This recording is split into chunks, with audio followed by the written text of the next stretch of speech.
go from ruling everything on the planet to being ruled everywhere on the planet.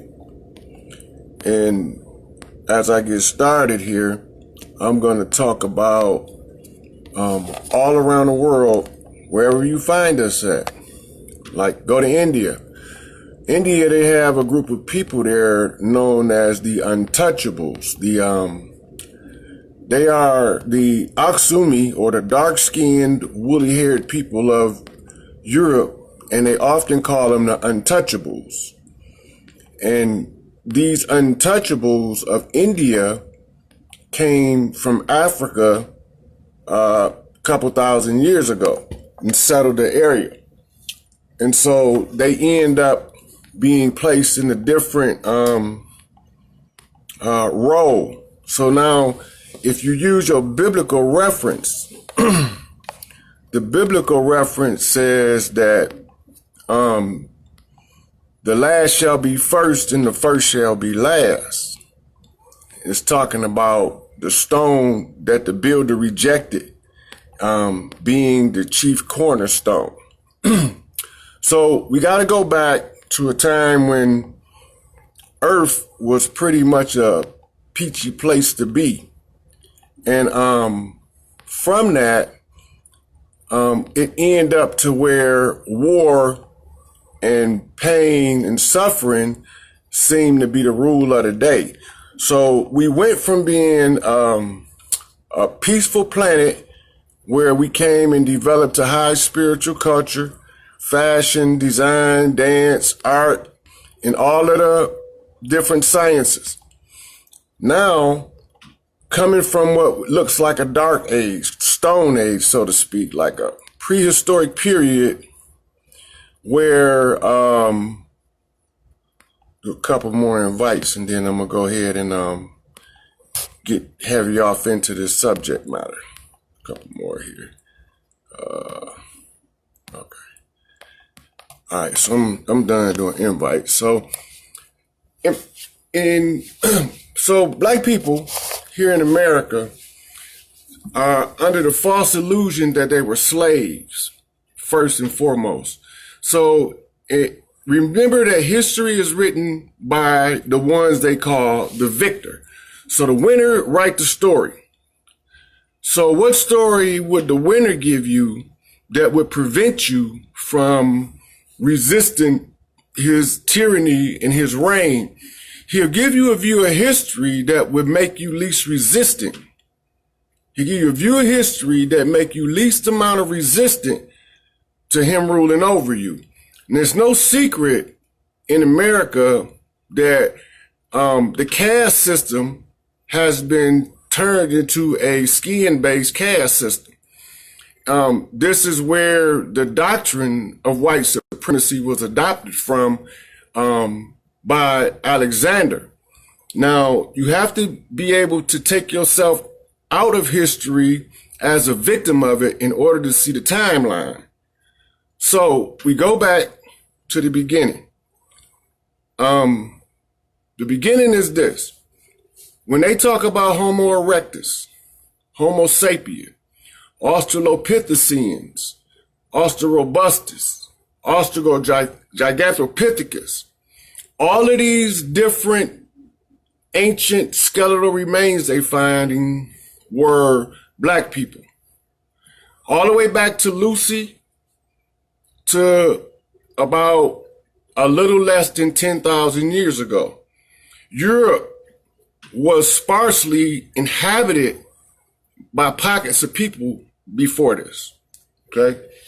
So what happened that brings us to this point is the scientists of an earlier period decided that they wanted to capture these forces that governed over as nature spirits. And in order to capture them, they built what we see in CERN as a hadron collider, a particle accelerator. And this is the fall, but the fall was not from a transgression. The fall was from science going wrong. or how it intended. Now, so in order to be able to see what's going on, we got to go to the Egyptian sciences. All right. Egypt is the origin or the record keeper. The Egyptian sciences tell us that everything that exists came forth from something called the noon. N-U-N, the noon. It's pronounced just like noontime. And it's a reason for that. What we call in modern science, dark matter. And dark matter is the most potent form of energy discovered to date, but it's the most hard and difficult to harvest. So this is what they was originally building the particle accelerator for back then, which is the exact same justification for this particle accelerator. Now, at this time, the people were not like they are now. The physiology was different. They had a more, like a longer body, longer torso, more protruding abdomen because they breathe heavily from their lower abdomen. When they tell you to breathe from here, breathe, and in singing, they teach you how to breathe from the diaphragm, which gives you that bold look in your belly. So these people had what we tend to call a beer belly in appearance, but they were slim in description. They were very skinny people with longer limbs. So you see some humans that have arms that's way long for their body. Those are throwback from this period. Anyway, so the goal was to take these, what they call whole light beings. The whole light beings were what you call nature spirits, and they maintained the balance throughout nature because they were all like expressions of Ma'at. Ma'at being perfect balance. Ma'at being also represented by an Egyptian deity by the name of Ma'at, who actually earned the title of Ma'at as a just judge. So when you see them use Ma'at and they represent it by that particular female called Ma'at, she earned that title because she was the most just judge of the period. So she earned the title of Ma'at, and she earned the title of being just in her judgment. And so we know her in modern times, they call her Karma. They call her Karma and Akasha because she keep the records for judgment. So it works like this. The wisdom precedes the justice. The wisdom collects the information that the judgment will be rendered by. So you got to be wise enough to know the right and wrong aspect. So then you see your biblical story of Adam and Eve not knowing right and wrong. That's what they're talking about because, hey, how y'all doing? Let me say hi to a couple people. Hey, Malika, Abadia, how y'all doing? So when you look at Ma'at in Egypt, you see other things that's tied to it. A set of scales, the woman with the wings, these different things. So you see all of this stuff in the stela or the hieroglyph. So you go to a historical record in the hieroglyph and you see that there's a whole lot of judgments taking place. And what we don't realize is that in Egypt, you have a set of earth guardians. These guardians are not originally from Egypt. They came from deeper in the interior of Africa. So we end up encountering something they call a Dogon. Now, in the Dogon story, they said that the black people came from Sirius A, Sirius B, and Sirius C. And they have some other things in their story that I'm not going to touch on because they haven't exposed it to the Western world for a reason. But they tell that the gods Amo and Namo when they begin to become conscious on earth, came and told them to restrain from the use of projectile weaponry. This is before the invention of gunpowder. We're talking thousands of years ago.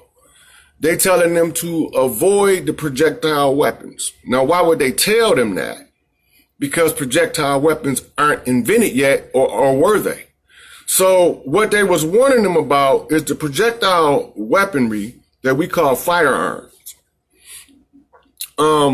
Leads down a bigger bomb path that will end up in the nuclear bomb as the result. That's why they warned them against it. Another reason they warned them against it is because during the transitional phase from the Piscean age into the Aquarian age, the firearm would be the symbol for the strength and the power, which is told to us by indicating the chosen one as a spear. Say the flaming spear or the burning spear. Now, on the continent of Africa, the designated one as the Son of Man is represented by a spear where the tip of the spear is on fire. So you see that the publication here was out of Chicago for the New Panther Vanguard was called the Flaming Spear. You go to Jamaica, Haiti, and islands, and you find a very strong reference to the flaming spear, which points back to the connection to Africa. Whereas over here, it's not a flaming spear, it's a golden arrow in what they call the Americas, which is the Amur Inca. And this is why everybody's saying that they Moors. Amur Inca is this side of the water, and Afar Inca is the other side of the water that they call Africa. And all of these things becomes relevant as we unravel how did black people get at the bottom. So we go and we look at the history timeline. First, we had to understand how did the gods get trapped in the physical body, which goes to the collider catastrophe of a far ancient bygone period. The collider was built where the Mediterranean is. And when they blew it up to implode the fourth dimension and cause all of the residual energies to slow down in the fourth dimension as it enters the third, which would cause a solidifying effect, almost like steam or vapor freezing. And these whole light beings became disoriented, at which time they was attached to something called the silver cord. And you hear astral travelers always talking about the silver cord.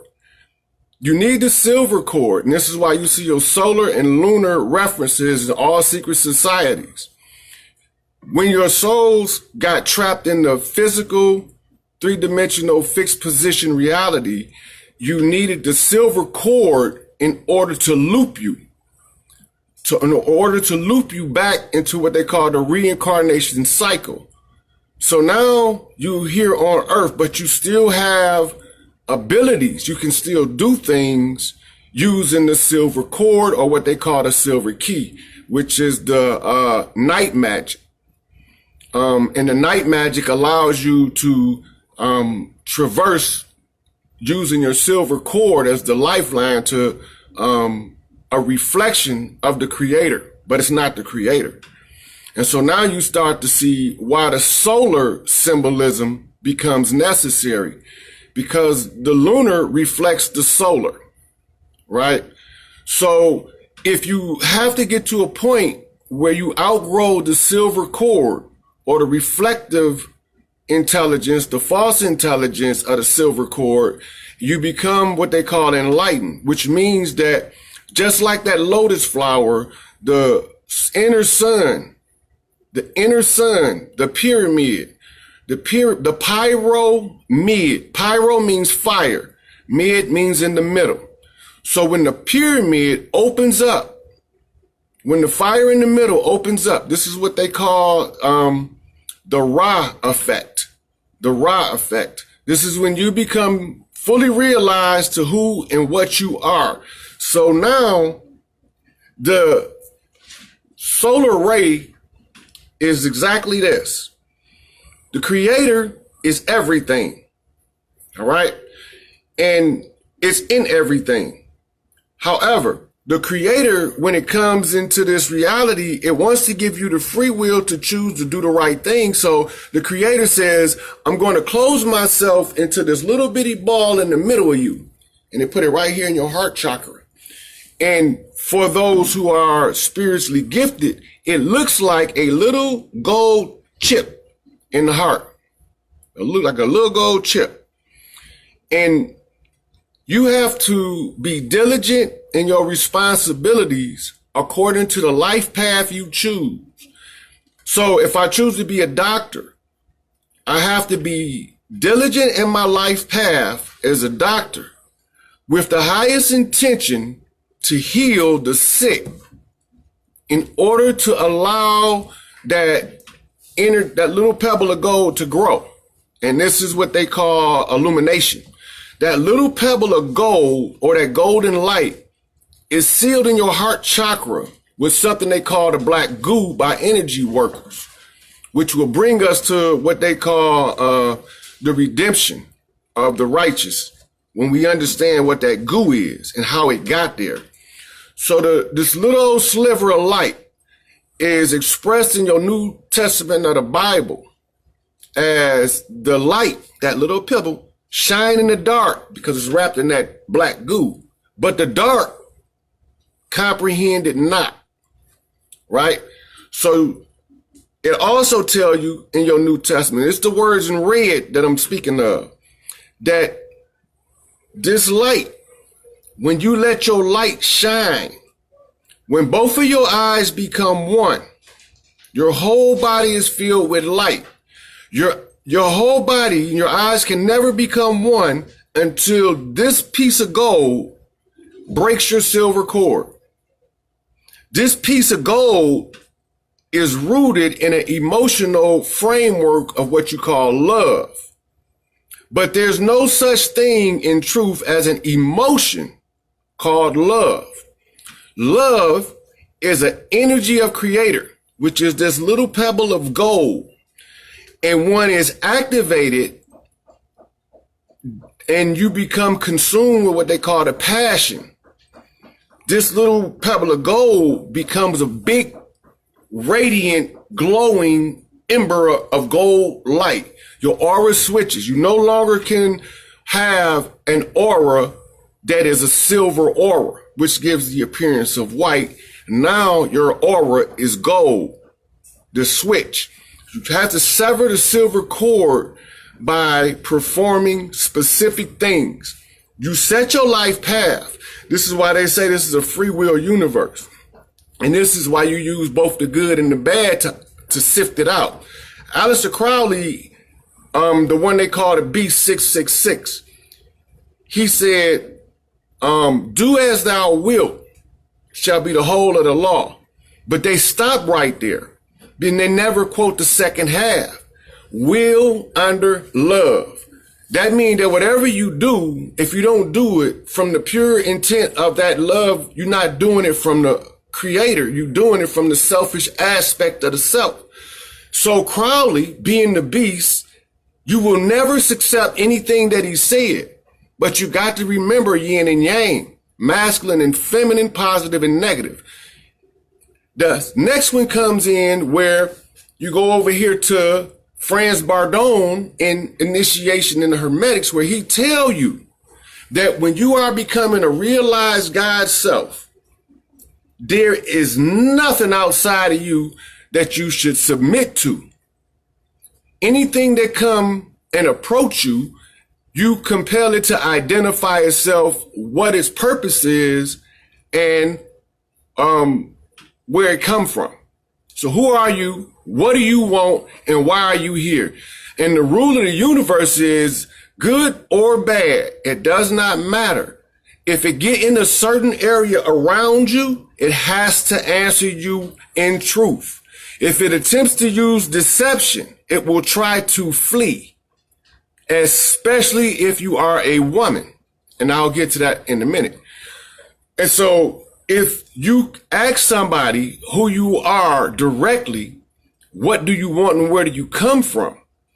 And you understand mentally that tying that to your heart center, they cannot, by the rules of this universe, use deception and mislead you. Our problem is we normally just stop with asking them their name. What's your name? That's not who they are. And so when you look in your New Testament biblical description and they ask the demon, who are you? He said, we are legion, for we are many.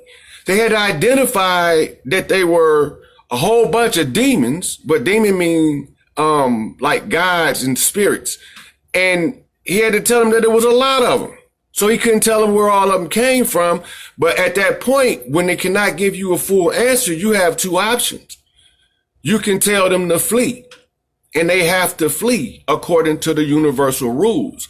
So you hear like an artist like Tupac say that once you get an understanding in the rules of the game, then the whole game is like a trick. It's like a game to be played. This is what he's talking about. Because if a man, right, go back to this beginning, what is the man's job? The man's only job is to be responsible. His only job is to be responsible. From the beginning, man had responsibility. He got responsibility as a ruler god. Now, the woman had a different function than the man, though her responsibilities are rooted in what she is, the mother. So now, if the man is being responsible and the woman is being the mother, the woman is keeping everything stable and balanced, and the man is covering the outside, the perimeter. He's the point man. So anybody that's been to the military know what the point man is. He goes out and he makes a way for the family to progress and to function most effectively. It's like a little contingent on the battlefield where they send the point man out. So when they exploded the collider, trapped you into this 3D rebirth cycle, that was not the doing of the ones who failed. They were trapped by science, spirit science, because you have to know how the spirit works. In the spiritual dimensions work like music. As the music scale goes up, it goes up in a spiral. That's called the music scale. It's the same way with the dimensions. So when you at the fourth and the third dimension, it's a spiraling effect. And this is how they trap us in the cycles. They trap us in the cycles. That's why if you see a guy with a certain type of female, he always pick the same type of female that gives him the same type of problem. The reason he's doing that is because he's trapped in that cycle. The cycle is the control mechanism. By running you in a circle, you stay confused. By staying confused, you cannot break free. So then time goes on, no more ammo telling them to avoid the projectile weapons, right? Now, they knowing that these projectile weapons is coming because as a result of the collider being exploded, it caused a nuclear war on Earth, which was the cause of the last ice age prematurely and for an extended period of time. And it had nothing to do with the dinosaurs. They was already gone from for a different reason, which I'm not going to get into dinosaurs right now because they are irrelevant to how black people got in the condition, because that part of our history was already over. And so when we look at the timeline, we get all the way up to a BC period, and you have a new species of hominid, sapiens sapien, that came from nowhere. Nobody don't know where they came from. And so you hear everybody talking about the Anunnaki, about the Elohim, different terms. And the problem comes in here. the black people that came with as the children of No More and Amo were what you call guardians of the galaxy. They had a purpose here on Earth. They came here on Earth for a specific purpose. Now, we're going to get to that as we go into what they are. They are reptilian, mammalian hybrids that was first purified in the Syrian constellational complex. And once they became purified by spiritual processes, what you know on Earth is alchemical processes, this has taught them how to heal the body from the inside out. This becomes important. When you look at Africa now, and they've been saying this for hundreds of years, but everybody's ignoring it.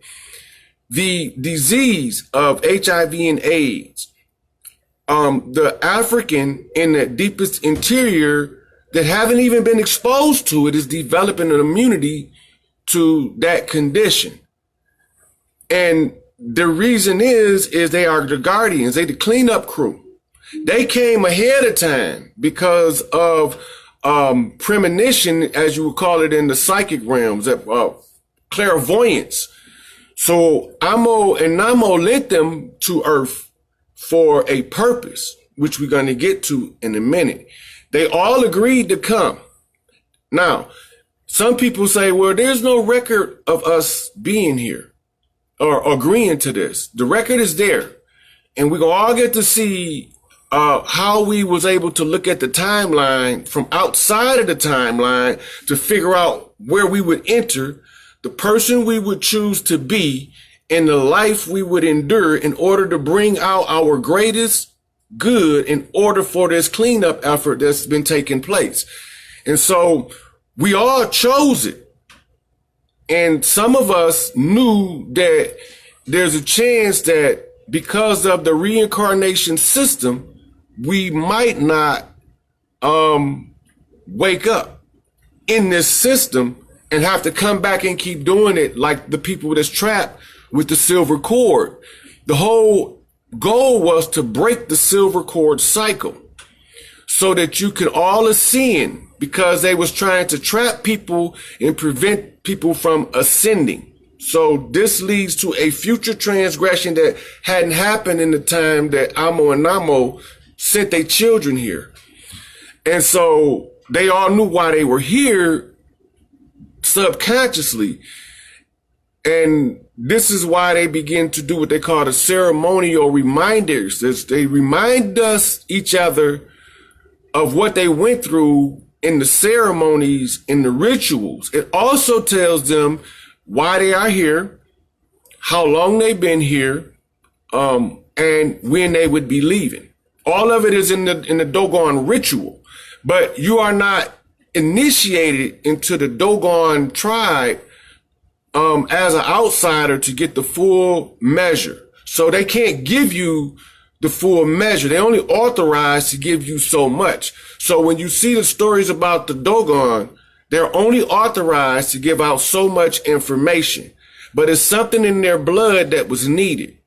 And this was what they call a healing factor or a recovery factor in the blood of that particular species of reptilian mammalian hybrid. When they came, they had overseers, which are still there overseeing them, because there's only so much that is allowed to be done to them before the full wrath of heaven crashed down on earth and cleaned it up prematurely.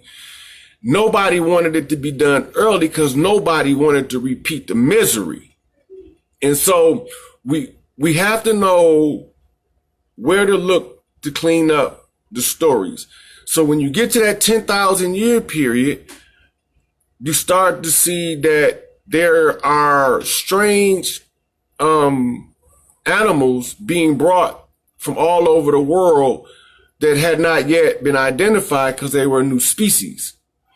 And the queen has having all of her scientists do various identifications on them, and they are identifying any animal that had not yet been identified.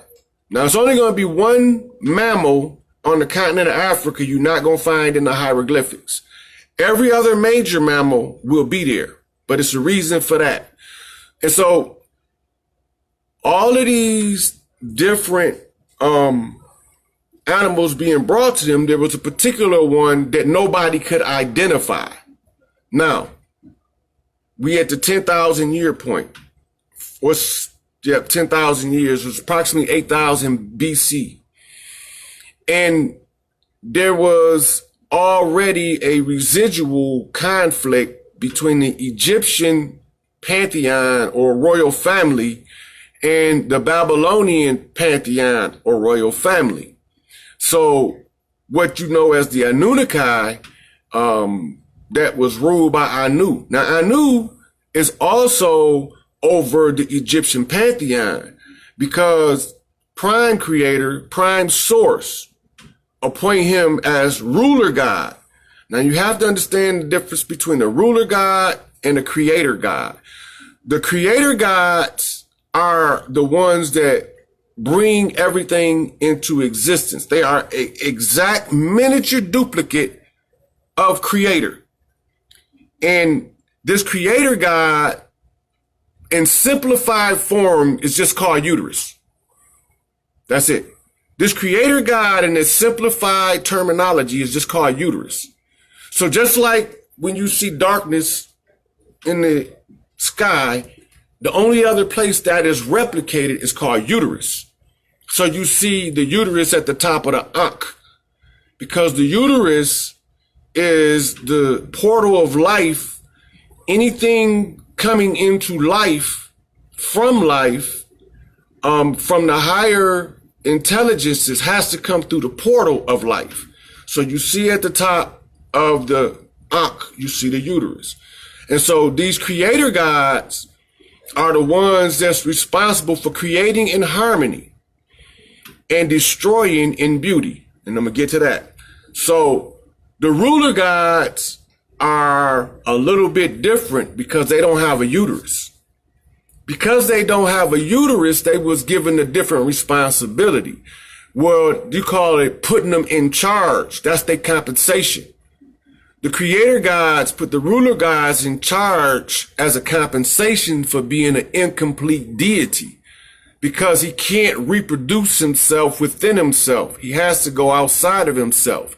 He has to cause upheaval and destruction. What do I mean by that? The same way he has to dig up earth in order to build the foundation of his next house.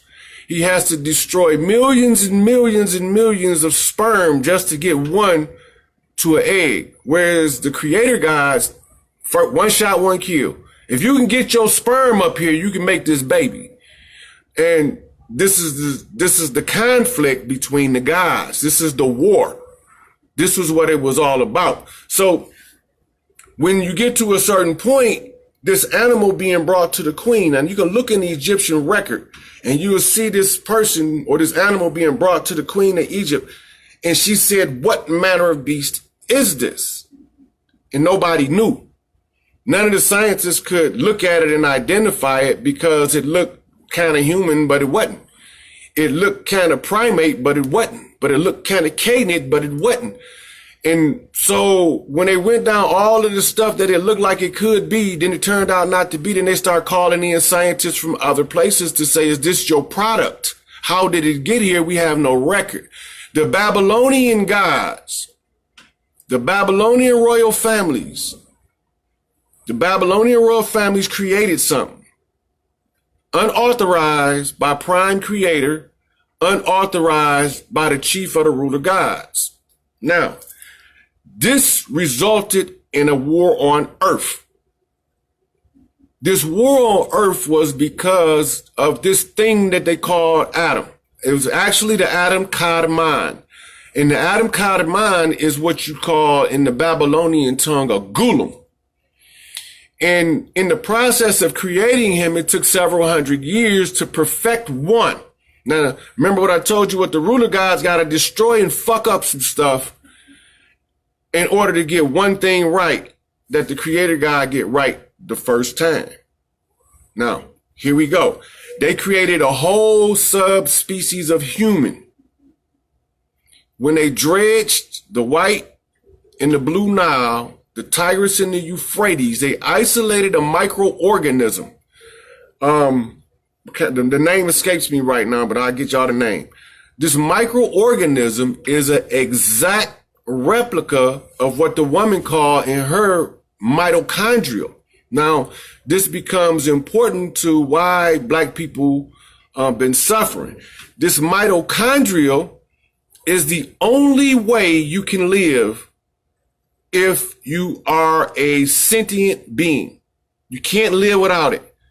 If you're a dog, a cat, a rat, a human, a ape, a reptile, it does not matter. On Earth, you need mitochondrial in order to fuel and power your DNA matrix. So you hear about the 12 tribes of Israel, and then they being stripped down to the tribes of just Dan and Judah.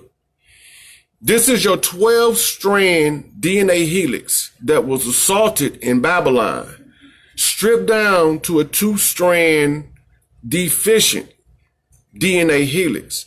So the problem then came in is when they finally ran the DNA testing to find out what that was, it came back that it was exactly the same DNA sequence as a human, but the codons do not fire correctly.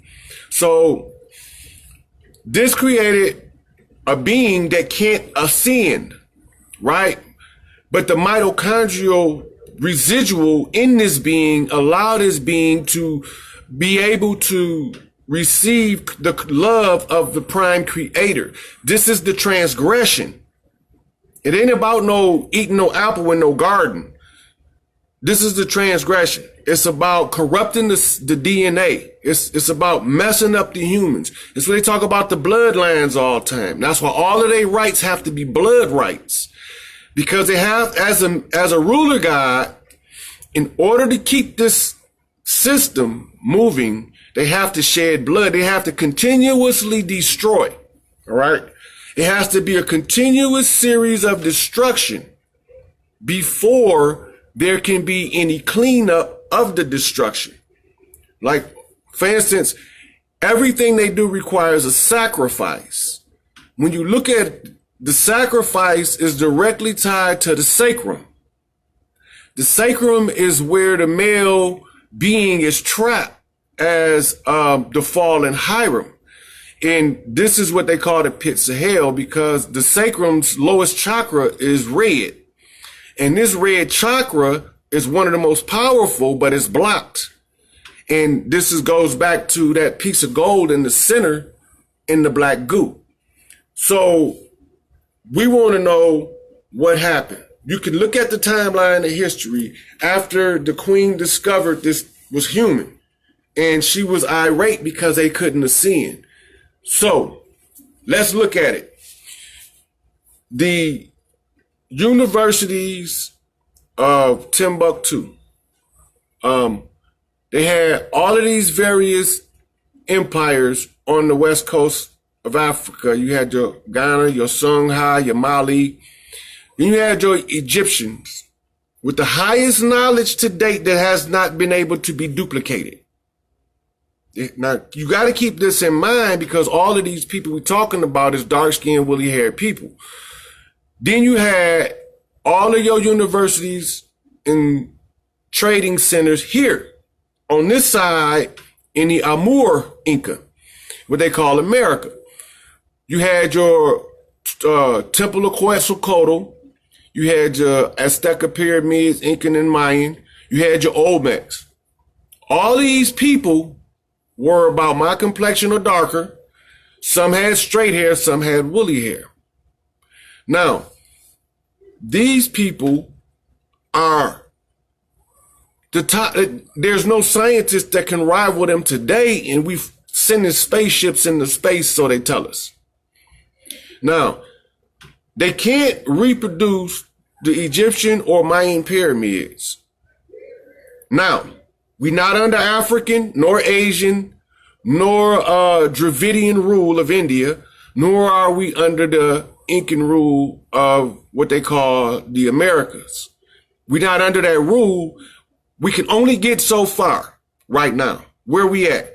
They splitting atoms, child's play. They're encoding nanotechnology onto soy product, child's play. In the world of the gods, you are not a true scientist until you can encode a ray of light with your mind, shoot that ray of light where you want for the specific effect that you desire. That's when you're using God power. If you can't do that, then you're just a human scientist aspiring for God abilities. So we get to a point in the history books. Now remember, the history is written by the victor. But if you step back, you can still see it in your face because they can't totally conceal it for you, which is another rule, number 3, that any deception laid down by the ruler gods, the opportunity of discovery must be present with the deception. So even in the deception, that's why you see Paul say that when I try to do good, evil is present with me also. Because the opportunity to discover the righteousness has to even be present when the corruption takes place. So the story of Alexander begins to fall into where we are now. Because if you're going to have your children afflicted in a foreign land for 400 years, it had to be for a reason. It had to be for a reason. Nobody's telling you the reason. Why did Abraham's children need to be afflicted in a foreign land for 400 years? Here it is. Watch Alexander.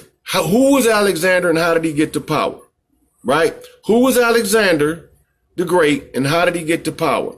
Well, first you got to understand where Greece came from. Egyptian priests went to the island of Crete and set up educational network. They set up the first schools in Europe. Because Europeans didn't have schools because there was nobody that dwelled there in mass and that required education until they discovered what the Nation of Islam called Yaqub's grafted devil, which was the Babylonian transgression on earth because they done it without permission and they didn't perform the rites. This is how they know how to follow the rules now, because all of this came from them not performing the rites. Now, many of them, because of the order of the Queen of Heaven and Earth, came into human form and was stripped of a memory of the transgression so that they wouldn't rebel against the just redemption. But what was the redemption of the transgression of the Cadmon? Now, in the story I did on Lilith, when I was telling y'all about Lilith and then she was being the first consort, it tell you what that transgression when they created him as a golem, and it goes into more detail. And so, because of this, the genetics were out of order. They were slightly off. Now, in the Old Testament, where you see this jealous God that they call Yahweh, in the Babylonian pantheon, that's Enlil. He the one with the booming voice. That's why his name is Enlil. Lil mean voice, the booming voice. En mean Lord. He is the Lord of the booming voice, which is voice of many waters. But he was the ranking earth God according to the order of the Most High that they call Anu. That's the prime ruler God. He the one that they call the Most High.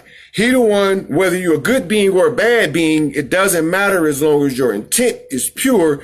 He will not misjudge you. He will only judge you according to your responsibilities in the path you choose. So he don't really judge you. He let you judge yourself.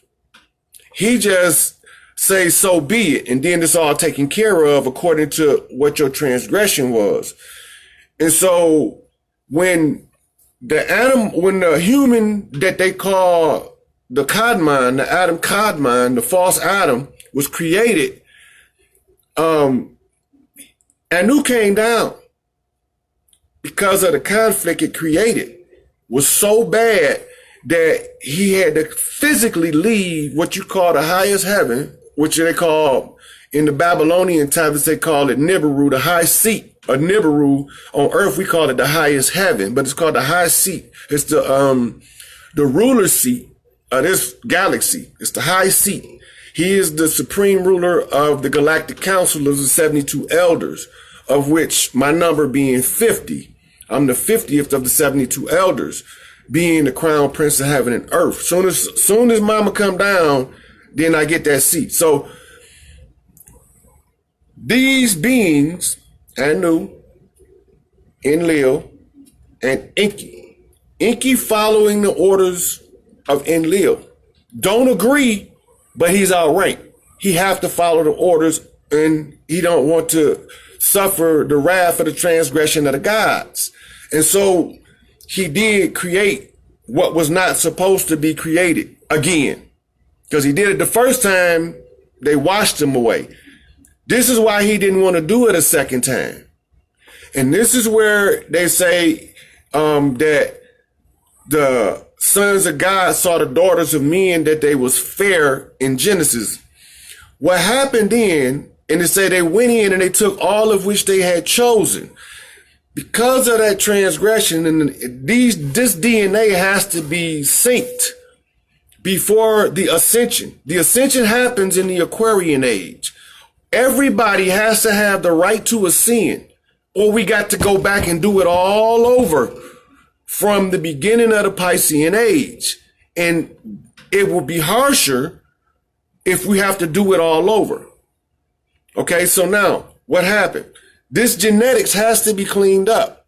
Now, there's on YouTube a debate with Dr. Francis Cress Welsing and a eugenicist. The eugenics philosophy is to destroy all of the humans that they call unfit breeders.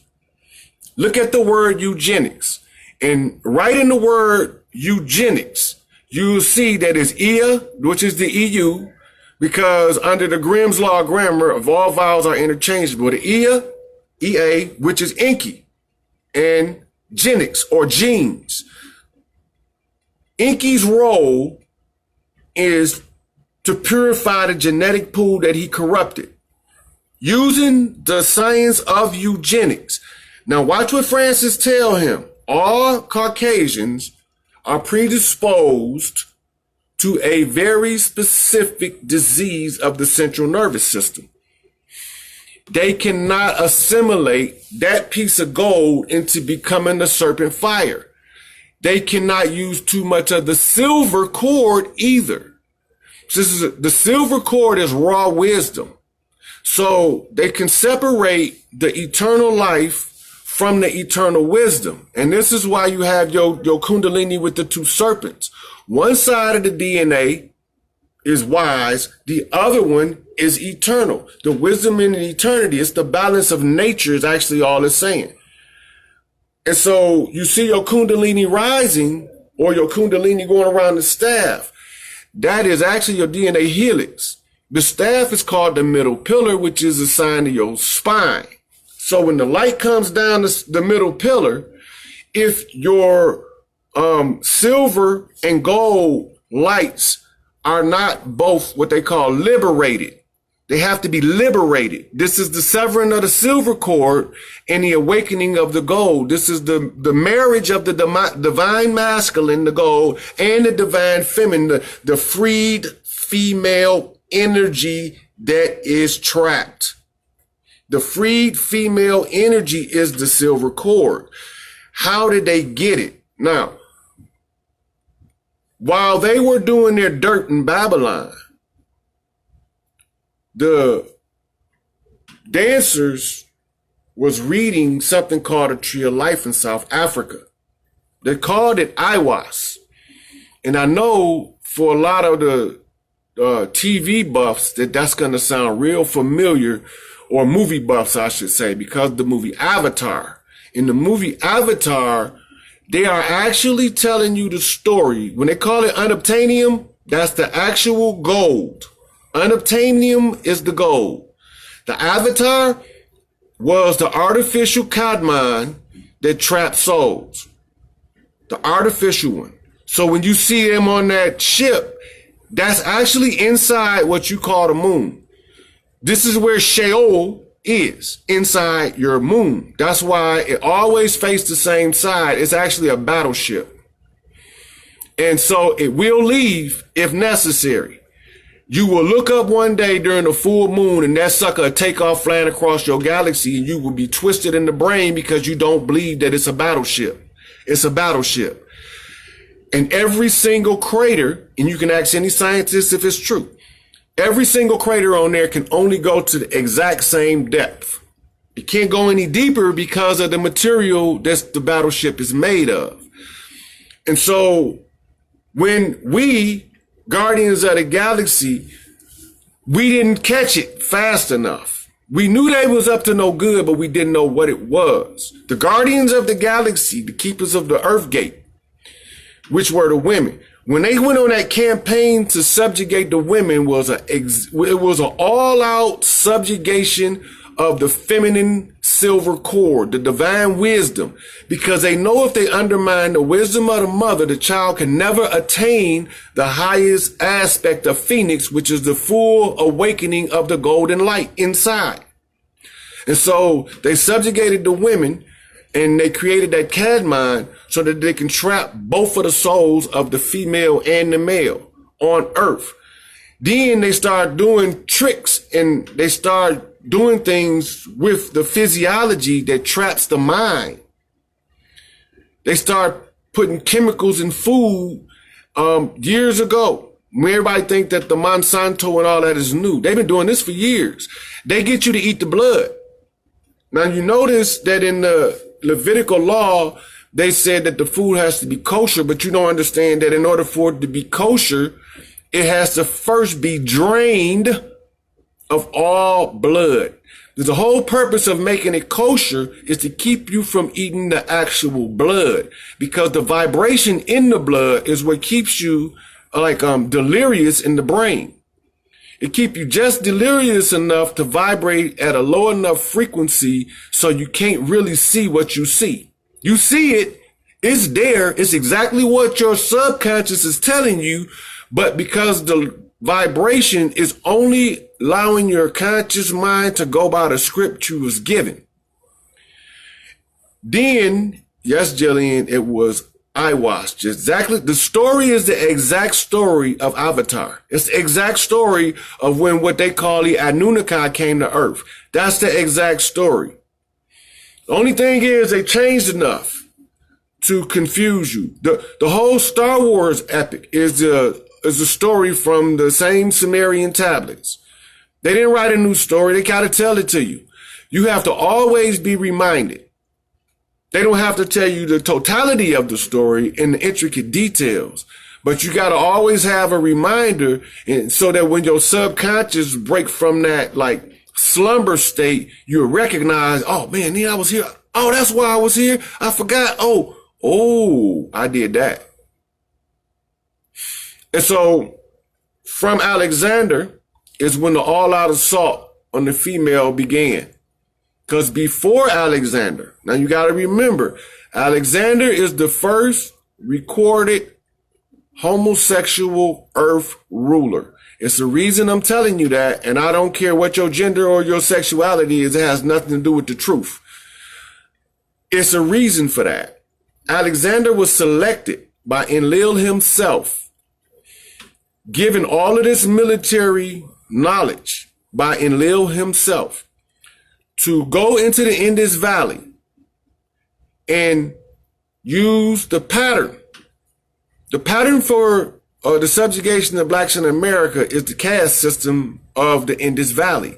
Watch the march of Alexander into the Indus Valley. Everybody think that he was going for global conquest. He was going for knowledge.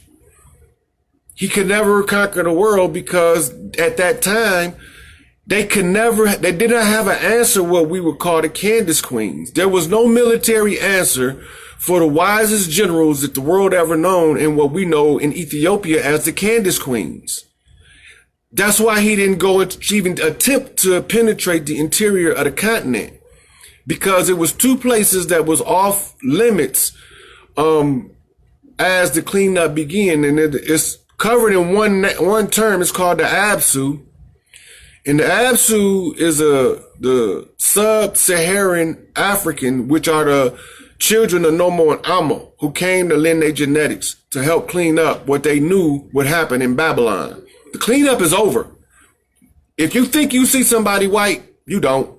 There are no more what you would call white people or Caucasians. They gone. The cleanup required people from multiple galaxies to come here and use both positive and negative reinforcements in order to clean up the mess. There would be no right of ascension for an entire group of people. And there is no way that the Queen of Heaven and Earth would sign off on allowing humanity to ascend and leave an entire cross-section of humanity to just be vaporized into nothing. Her exact words to me was, you can't throw people away like garbage. They not trash. If they can feel love, then they should be able to receive love. And if they should be able to receive love, they should have the right to the wisdom and the right to eternal life. Love is all because all is love, is what she told me. So she said, son, find them a way out. Or as many as you can save. We can't throw all these people away. They not trash. She said, my heart go out for them because they're not allowed to form a family. They live with the dogs. And so she gave us the reminder in the story of Romulus and Remus. In the story of Romulus and Remus is the founding of what we know as Rome. Because the dog, the wolf, is a natural guardian of the innocent. So everybody that's scared of a wolf is a damn fool. The wolf is a natural guardian of the innocent. And watch what they do. They still do it to this day, no matter how bad the humans hunt the wolf. They still do it today. They're a natural guardian of the innocent. If a child is found alone in the jungle and a pack of wolves come across that child, they adopt it and they feed it, nurse it, and hunt for it, teach it how to survive on all fours. And so we look and we read in the history how these peoples resigned to walking on all fours and living with packs of wolves. And she said, you can't do that to people, baby. You can't let them get away with this. I said, Mama, what do you want me to do? She said, save as many as you can. She said, I can't give my love away and let all these people die and never know the right of ascension and never understand what it's like to have a family. They never had a family structure. They never had a grandmama to give them guidance if she was upset. And so your biblical stories say, for God so loved the world that he gave his only begotten son, which is the biggest crock of bullshit. Because the Queen of Heaven and Earth loved us all, and she gave her only begotten son. It was no sacrifice for none of the ruler gods, because death is part of their reality as warriors. And this is how they received the right of resurrection. The right of resurrection in the realm of the gods is because ruler gods have to live and die like men. This is where you get in Psalms 82:6. I have said, ye are all gods, children of the Most High, and you shall fall asunder like men and die like the princes of the earth, the men, the male figures. Women are eternal. Women are eternal. women can actually drop their physical form whenever they realize what they are and walk around without an interruption in who and what they are. We as men don't have that right, but we had a right for women to allow us to be out front as a worthy servant of the Creator. And so the story is Solomon was instructed to build a temple. I went over this in the story of Hiram, so that y'all can understand what happened. When you read the demons that Solomon was given control over, you won't really see demons, because they're all governing one type of birth defect or another that they were assigned to clean up. Now go to the story. As a matter of fact, y'all revisit the comments in here, because I'm going to put the story in there and it's going to go over all of this stuff with Solomon questioning the demons. But you're going to find that in every one of them, they are what you call either restricted or complicated by an angel. This is your so-called fallen angels. They're not fallen. They didn't fall. This is what you're not understanding. They came to clean up behind those rogue ruler gods. Now, when we cleaned it up genetically, we are giving everybody on earth the right to choose ascension or not to ascend. You can't take that right once everybody has that God gene, that golden light is turned on. So then they say that that the sun is the light of the world, and they making that in reference to the Christ, because when that love energy of the Queen of Heaven and Earth get close enough, all of the people that's not right they're gonna short circuit. It's gonna be too overwhelming. It can't exist at the same place at the same time. It's just a basic law of physics. The corruption in the, what you call in science, the entropy, the discord, the chaos, it cannot exist in the presence of the divine love of the Queen of Heaven and Earth. And we are restricted, men, from fully realizing the love in its totality until we prove ourselves worthy. And that's why it said each must show himself approved of the glory of the Lord. This is all they talking about. You gonna say you a man, and you're gonna say you a righteous man, and you're gonna walk away and leave a woman to tend to your seed and not feel anything for it. That's not righteous. And so when you look at the crucifixion and you analyze what's taking place, so they take this, what they call the Christ or the Son of Man, and they go to nail him on this cross. Now, what is the cross? The word cross comes from the word crux. The crux meaning at the point or the center of something. And they call this the crucifixion. So that tells me the word fiction means false or story, false story, a story that's not rooted in the truth. So if the crux of the story is rooted in something that's not true, what's not true? What's wrong with the story to make us not see it? Okay, so look at the story. They're telling you the story about a man that was crucified on the cross, as they call him the Son of Man, which is a mockery term because he's actually the son of the mother. And they call him the Son of Man like a slap in the face, like kids in the playground say, ha, ha, ha, ha, ha, you ain't got no daddy. Yeah, like that. That's the Son of Man title, is that. Nah, nah, nah, nah, nah, you ain't got no daddy. And so me, telling them, so my mama whoop your daddy ass. How you like that? Now they all got attitude. Now they all got attitude because they can't do nothing about it.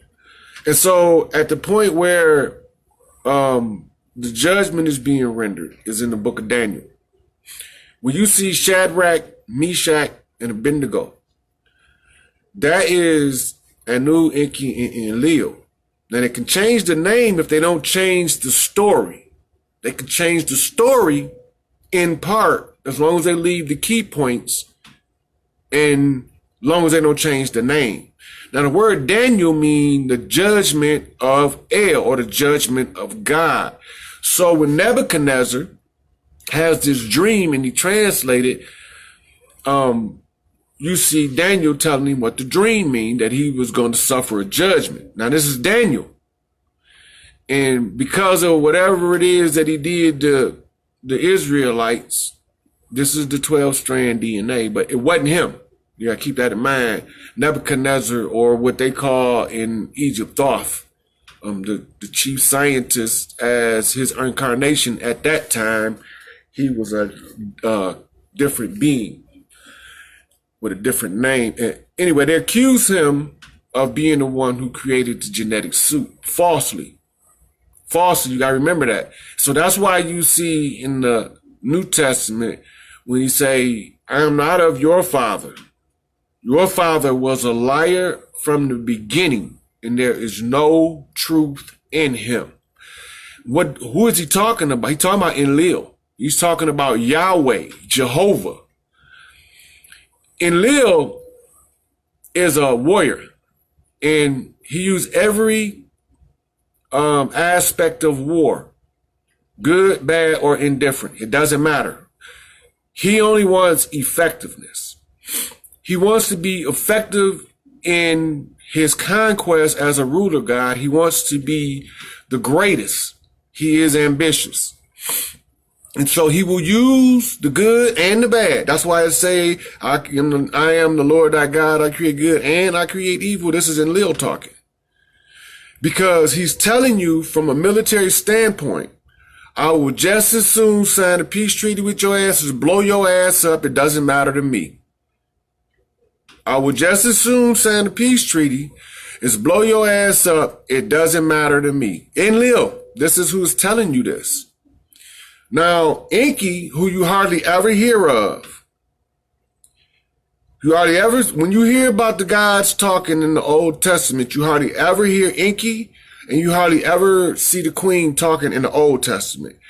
The Queen of Heaven and Earth does not even really speak up into the New Testament, because everything that she was telling them during the judgment, they systematically remove her half so that they can tell their story. And so they only allow you to have the part relevant to the end game of the final judgment.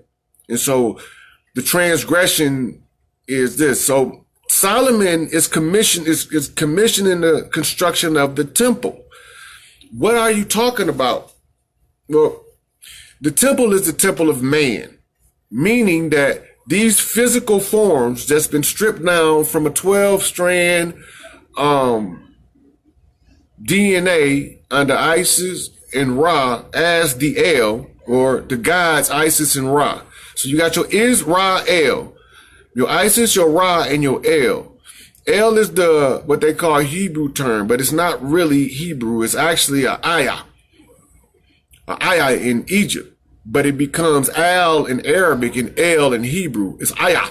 So when they say Israel, they are telling you that the original 12 strands was under the domain and the rule of Isis and Ra, or wisdom and eternal life. So that's your tree of eternal life and your tree of wisdom, and you get to Genesis. And so what ended up happening is the Kadmon, because Enlil got hasty, wanted to allow him to reproduce, they crossed out Lilith because she wasn't going to put up with their bullshit and they couldn't do nothing about it, and she'd have whooped their ass. So they used deception. Now remember, Enlil used whatever it take to win. It don't matter. If it's going to win, that's what he going to use. There's only one person that he not going to fuck with. And y'all looking at him. They don't want to mess with him.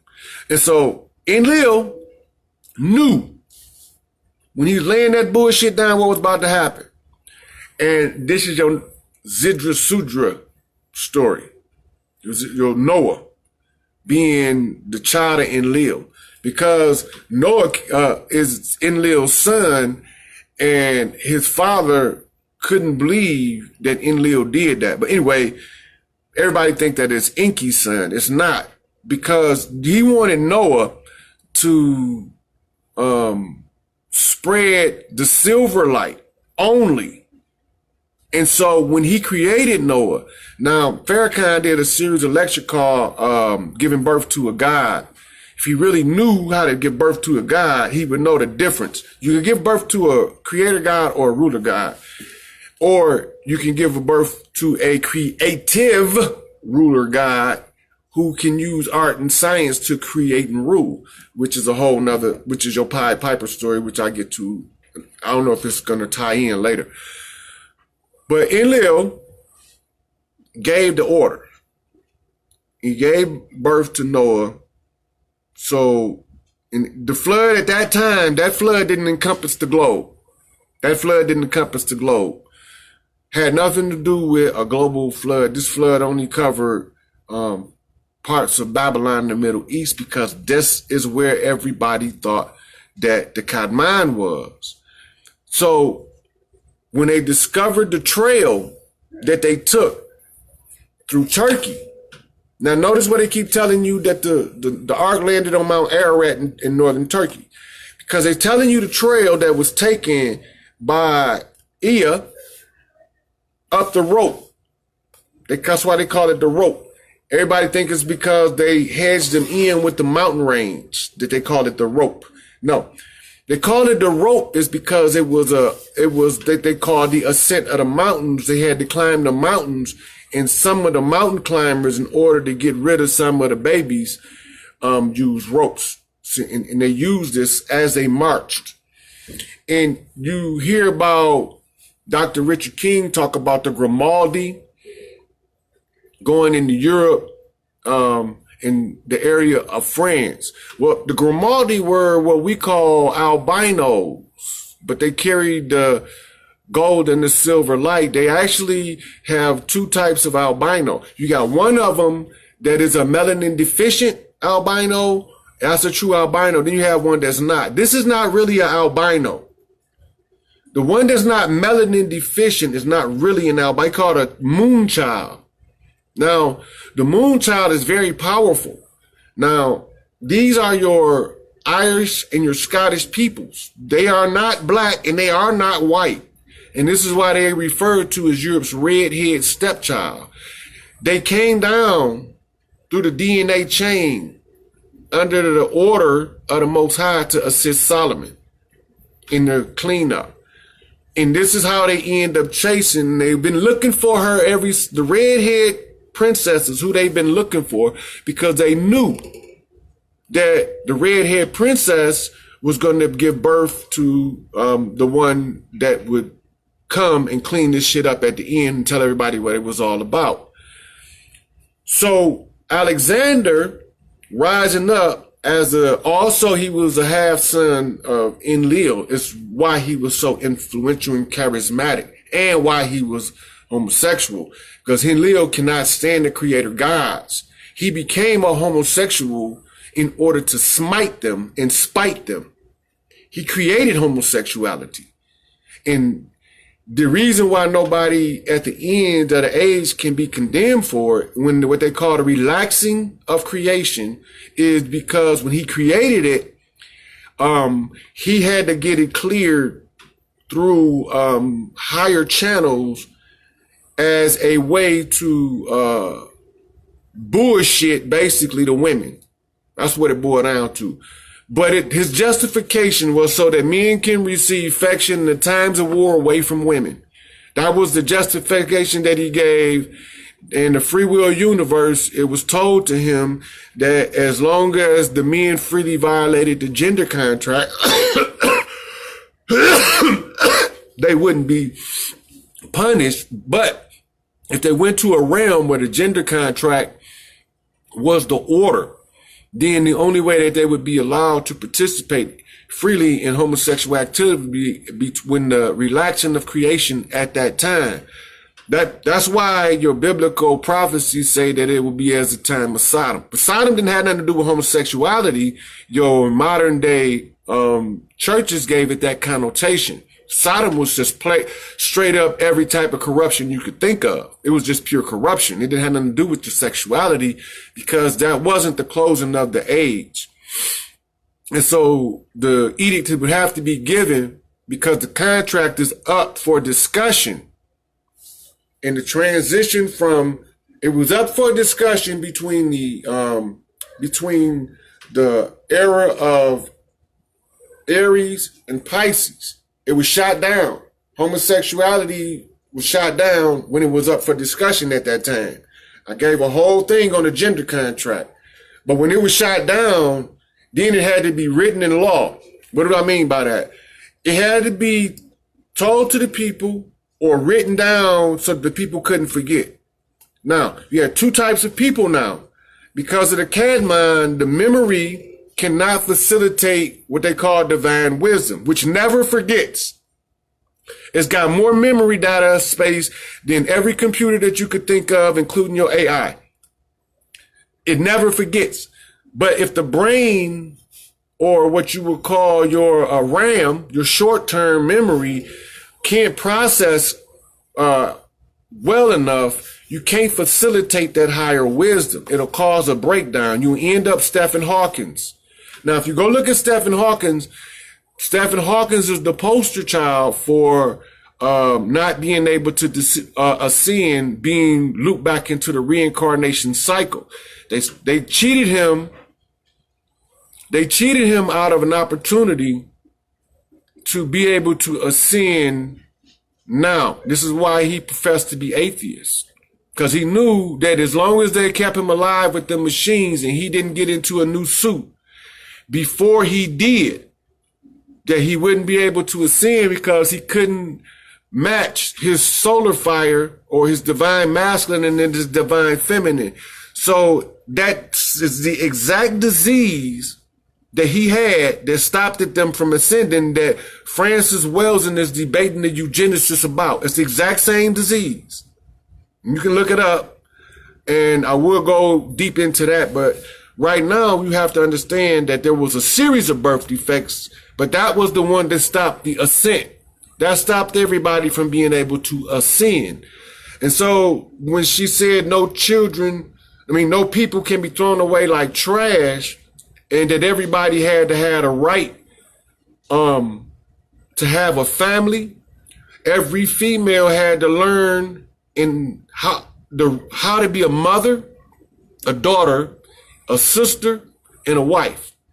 She said when you have women that can give love and receive love, that does not know the responsibilities of being a mother, a sister, a daughter, and a wife, then you have deprived creation of one of its most beautiful creations, the mother. Because the female learning all of those roles become what you call a matriarch. And she learned how to balance a family first, because a balanced family creates a balanced society. And this is your crucifixion. It's the ripping apart of the family. It's the hands nailed that can't build their own. It's the thorns on the head so you can't think. It's the feet being nailed so you can't freely walk and roam without a passport. It's the spear being jabbed in the side so that the urine in the blood can contaminate the blood.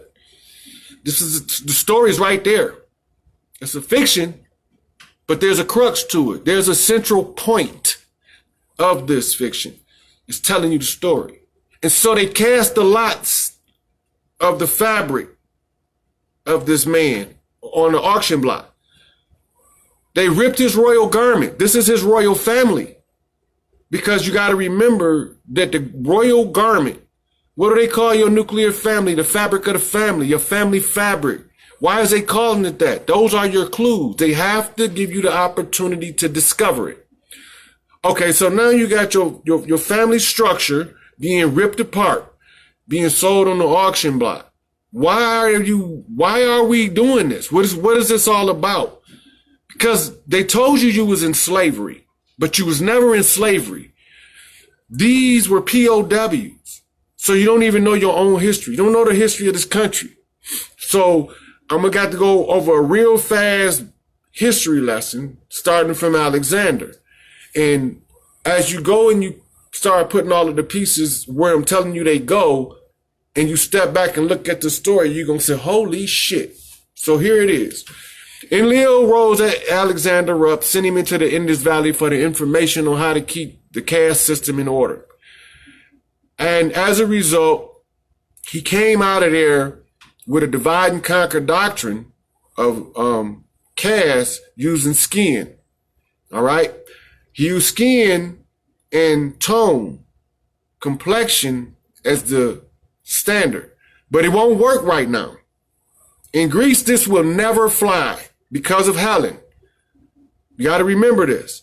In Greece, the divide and conquer method of white supremacy won't fly because of Helen. Now, who is Helen? Go back to Lilith and you'll know who Helen was.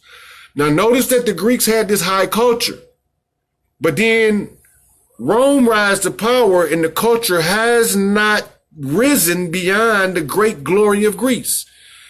But don't nobody ask the question why. Now, watch this.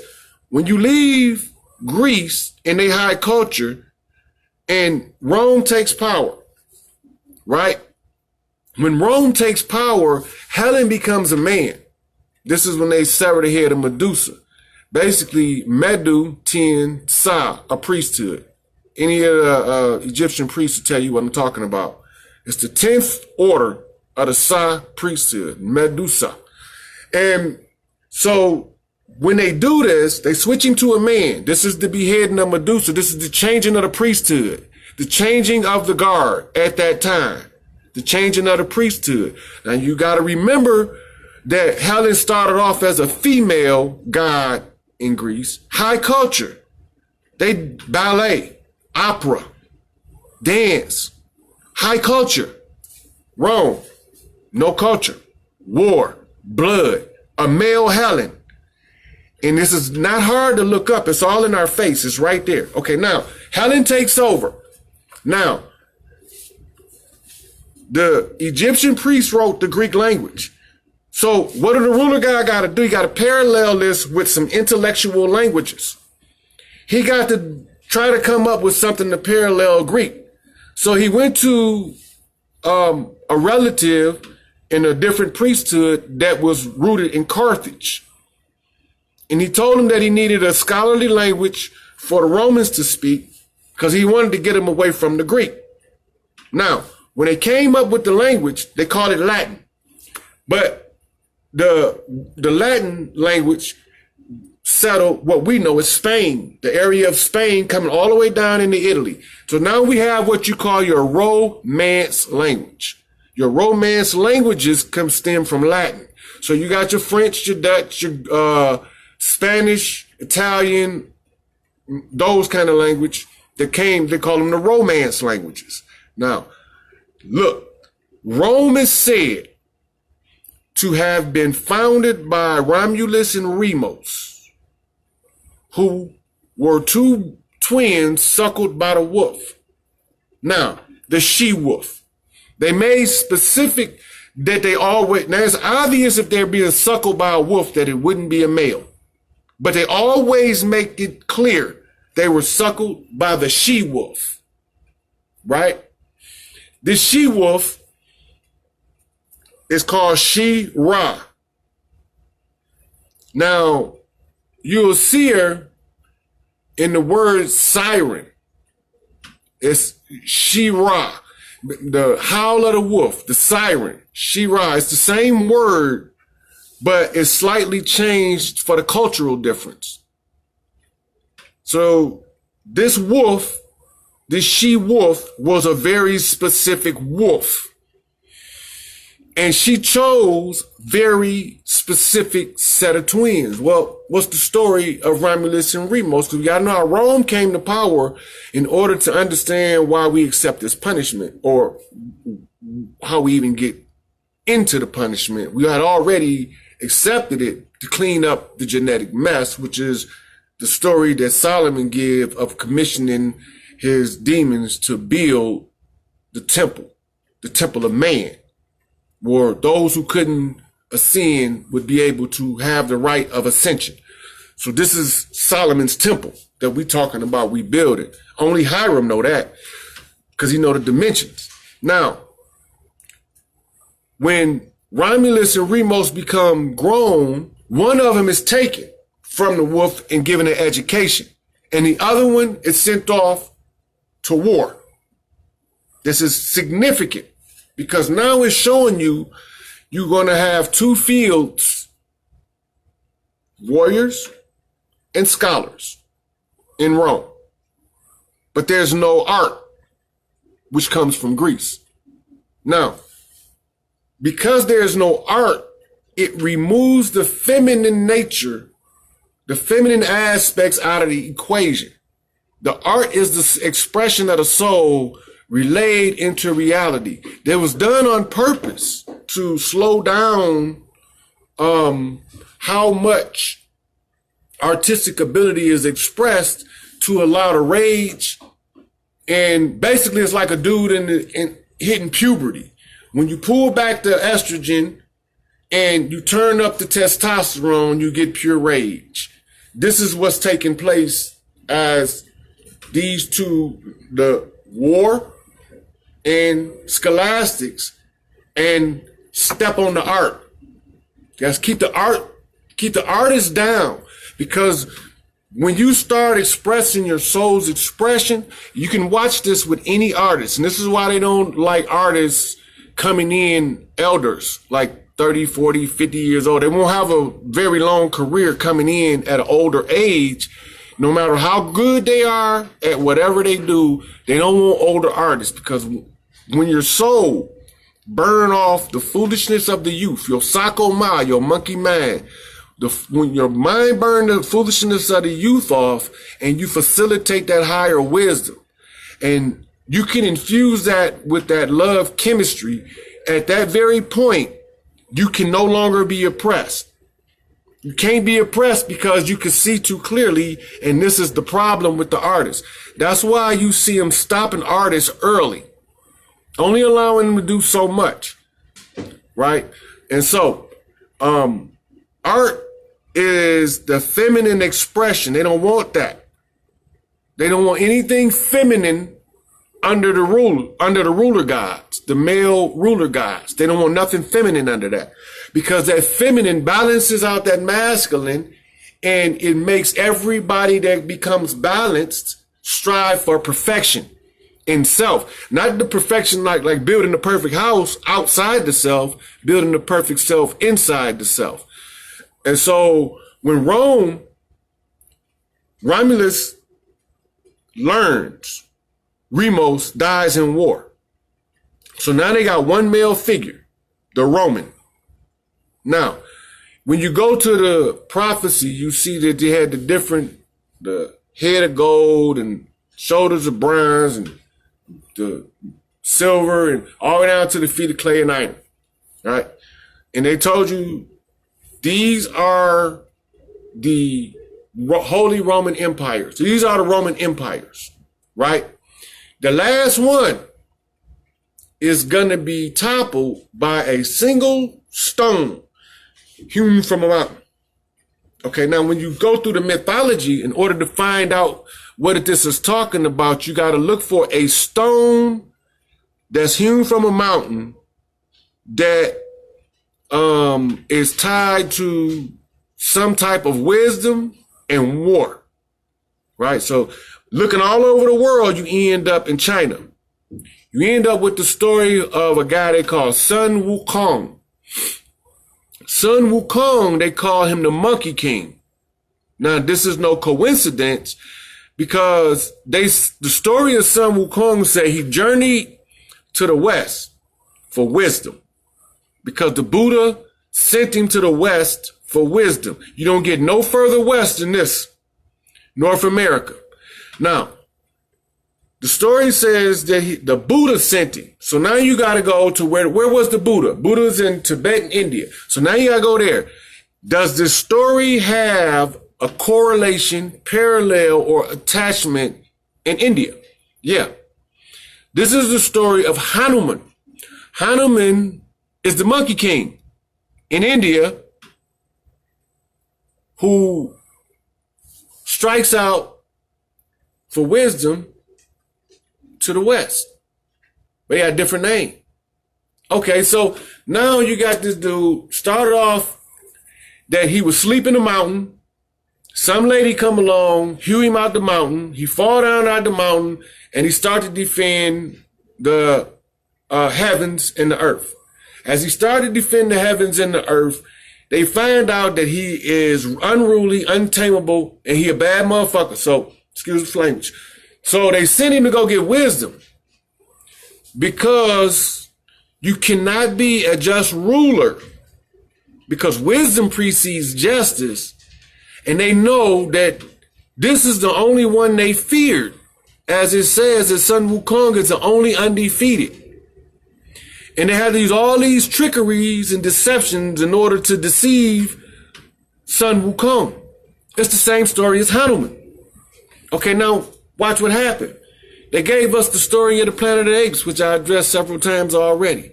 The Planet of the Apes is written in France. France is where the fall took place. The Planet of the Apes said that the apes rise in North America. It's right there. If you go to the original movie, The Planet of the Apes, you actually see a destroyed Statue of Liberty laying right there on the beach. It's telling you the story. So now, Hanuman had a different name in the Middle East because they referred to him as a great and mighty hunter. Well, what the hell? Who the hell is this great and mighty hunter? Well, they said he was so wicked that they didn't write his history. Yeah, I bet they didn't. They couldn't deceive anybody about his history because he had to be a badass in order to erase his history. Because they're notorious for the smear campaign. They're notorious for the smear campaign. So who is the most smeared and feared in the Middle East? You got to tie them all together or else they don't match. If they don't all match, if he can't walk you all the way to North America with it, then he don't know what he's talking about. In the Middle East, there was somebody that all of the so-called gods feared. He was a regular dude, a man. His name was Nimrod. Nimrod, they gave him all of these false titles. Now, they said that he married his mother, whose name was Semiramis. Now, it's funny that Semiramis is also known as Ishtar. And Ishtar is also known as Inanna. And Inanna is also known as Isis. And Isis is the only queen of heaven and earth. She's the only one that can run this. So what did they really saying? They said that he married his mother. That's some crap. I'm going to show you what happened. In the story, if you know the crowning of a king, in the coronation process, this is what takes place. The queen places the crown on the king's dome. When she declares that he is king. Now remember, who is this crowning you? This is the queen. But she's declaring this guy king. This guy just so happened to be her son. But when he becomes king, she is giving him her equal power to rule her kingdom as her ordained ruler God. Her ordained ruler God. This is your Christ aspect, your anointing. So when she say that he is ordained to rule, that means that if she choose to, she can intervene, but she don't have to. She just let him run the show. All right, son, go run the show. Now, if he ever gets stuck, but you shouldn't get stuck if he did his studies. If he learned how to apply wisdom, and that wisdom does produce justice, he won't never need to go back to mama for nothing. But the coronation ceremony is called the sacred marriage of heaven and earth. So he maybe did marry his mama, because in order to marry his mama, that means he would have to unite heaven and earth. He would have to unite Shu and Tefnut. He would have to have the authority to bring Shu and Tefnut together as one. He would have to call heaven down to earth as the alchemist, right? So, in order to clean up the genetic cesspool, many of us who were involved in the cleanup didn't want to be involved. We didn't want to be involved and we rebelled. But this is not the fall because nobody fell for it. We weren't punished for it. But because our job as the immune system of Earth, Black people is the immune system. So whatever disease being come on Earth, we're going to end up cleaning it up sooner or later. So this is why they call us the guardians of the galaxy. Everywhere we go outside of Earth, and I don't like to talk about outside of Earth because we on Earth, we need to deal with Earth. But everywhere we go, our job is to find the system that's there and balance it. Find the system that's there and balance it. All right. Now, when the ages, which is actually a reigniting of the creation spark in the current creation, it's called an ascension because there's a certain amount of things that had to take place to move into the next age. That's called a leveling up. That means you exhausted all of this stuff down here. Now you got to go up to the next level for a whole different class. Now, this originally the third dimension was created as a simulator. And it was supposed to be quarantined off from the ruler gods. And that the only ruler god was the one queen of heaven and earth. And that her name was Ta'ert. Now she is known as the great mother of creation, in whom wombs we all rest. And so the ones of us that didn't want to come over here were drug over here to do what we agreed that we would do. Now, we have a priest by the name of Credo Mutwa. And if you see how he lived, nobody would be more pissed off than me, because for Black people the world over, he is our equivalent of what the Pope professed to be, right? He is the keeper of the sacred knowledge of what you call the Zulu, the people of the heavens, the stars. Every time he tried to put the sacred elder council together, they kill them all. They're not allowed to do anything to him. And he's not even allowed to die a physical earth death until he passed certain secrets forward to the next generation that's shaping this next reality that we moving in. So now if you go back to the Theosophy, Madame Blavatsky, the Theosophical Society, and you read in the Sacred Doctrine where she talk about the emerging gold race. Then you go to the Nubians and you see Malachi York wrote about something called a neutrinoid. Now these gold people are also written by a Tibetan monk, Rampa Tilab, saying it's because they call them the gold race to come. Now, the gold race is what you call your Brazilianized people. They call them Brazilianized is because this is what the end result is going to look like to people in Brazil. Brazil was on the fast track. The United States is called the Great Melding Pot for this purpose. It's a genetic cleanup. So now let's get to America. In the American history, we have to first go back. We got to go back. Okay, Rome came to power. Well, there was a priesthood called the Nun priestesses. The Nun priestesses. N-U-N. They had to do something about that. They couldn't destroy it. It was against the rules. They had to have a contingency for the Nun priestesses, but they couldn't destroy it because it was against the rules. What was their option? They could deceive you about it. They're allowed to use deception, but they have to leave it where you can see the truth. They have to leave it where you can see the truth. So I'm going to show it to you. The Nun priestesses became called nuns. It's the same spelling as the Egyptian noon. They wear the black robe of the noon with the light veil. With the light veil over them. That's what the trimming of the white is. That's why they call them penguins.